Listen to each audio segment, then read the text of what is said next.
to the streets and shouting, "We will not comply," over vaccine mandates, forcing them to choose between getting the jab or losing their jobs. It comes days before the mandate goes into effect. The NYPD's largest police union just filed a lawsuit to overturn the new rule and says there are no widespread COVID infections among officers with the current vax or test policy. And firefighters are not happy about it either. Watch. We're not anti-vax. We're anti-mandate. No one wants this rammed down their throat. The Biden administration, I understand the president made a statement the other day. I hope he can walk that back. I hope he doesn't believe that first responders should be fired without the city or the municipality coming to the table and dealing direct with the affected unions, because we have a lot of good points that are backed by science. And this plan with the testing, with the vaccination plan, it works.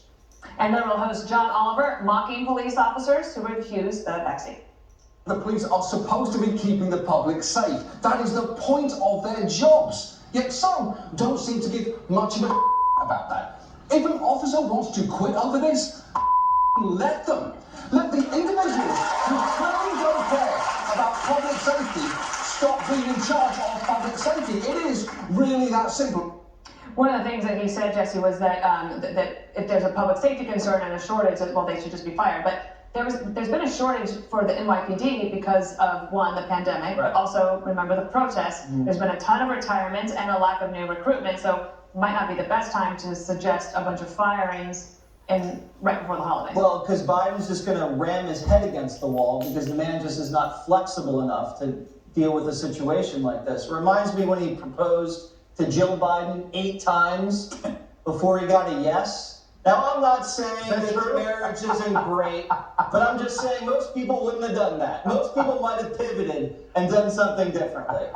And that's what makes great leaders. Great leaders are flexible, they're dynamic. If you have a general, he might change his strategy when it runs into resistance in the battlefield. A quarterback, Dana, he might just check down and, throw it to the flat and just pick up the first down. That's what good leaders do. Biden doesn't do that. Biden is now facing labor shortages, inflation, a crime wave, retirements, and all he's doing is just staring straight ahead like this. And we can't do that. There's off-ramps. You have religious exemptions. You can say we're going to delay the implementation. You can say work with us. We'll pay for testing.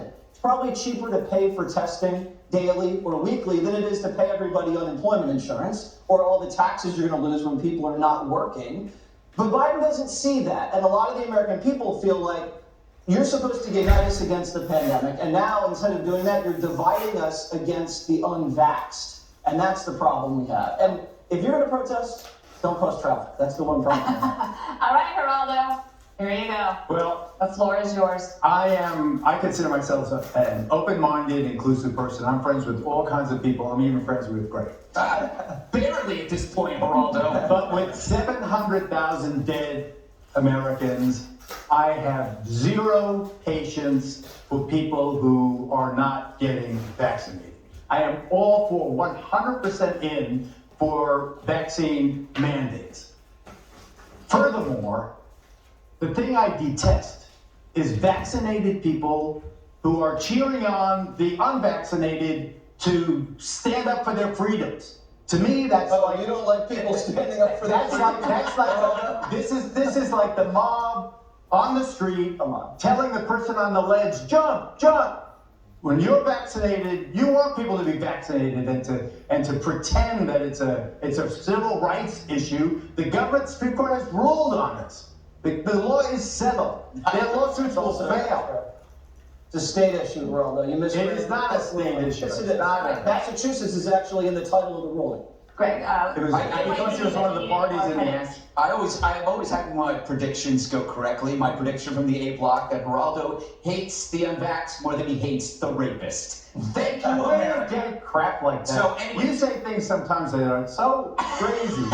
So my ears get red, and I gulp and I say it's Gutfeld and he's kidding around. I want to tell you, John Oliver, I think he either bought or he sold a $10 million apartment. I remember that it was like on the Upper West Side or something like that. A person who says go ahead and fire cops can say that because they live in a place where he doesn't need them. Right? He doesn't go to the Bronx. He doesn't go to Harlem. He doesn't even go to the Lower East Side where there was just a horrible, violent crime in which a woman was beaten. He doesn't have that problem. So to him, a bigger problem and a bigger own I'm going to own these unvaxxed cops, is to tell them they get fired. But there are a lot of people that rely on those police officers that he never knows. We're watching a sleight of hand again where the media makes against vax mandates the same as against the vax. I thought the fire chief made it very clear that that's not what they're talking about. And yes, people do have different reasons for getting vaccinated and different reasons for not getting vaccinated. But what we're doing right now, and I've said this to you before, Geraldo, you're falling for it. The media is creating a duopoly of opinion. So you're either pro-vax or you're some redneck Trumper who wants your family to die. That's what they do. But if you look at these protests, the firemen, the police officers, if you looked at the protests at Barclays Center, was it after or before the basketball game? It was like a Benetton ad from 1986. It wasn't one. That's the migrant caravan. It wasn't. It was a. So there's a difference between protest and conflict, and we can disagree without falling to opposing camps. If you do so, you're being manipulated, right?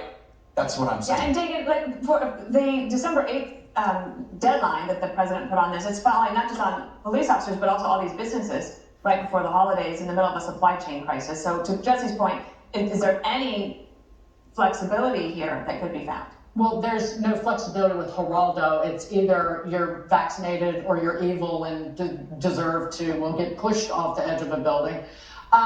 They're not. I guarantee you that my prediction is that they don't go through with the federal order because you're going to have maybe 25-30% of truck drivers who leave the job. But in terms of these politicians and bureaucrats, particularly with the first responders, the very people who were there on the job every single day at the height of the pandemic, where we didn't even really know how easily it was spread before the vaccine, even before masking, you're going to go out and fire them now.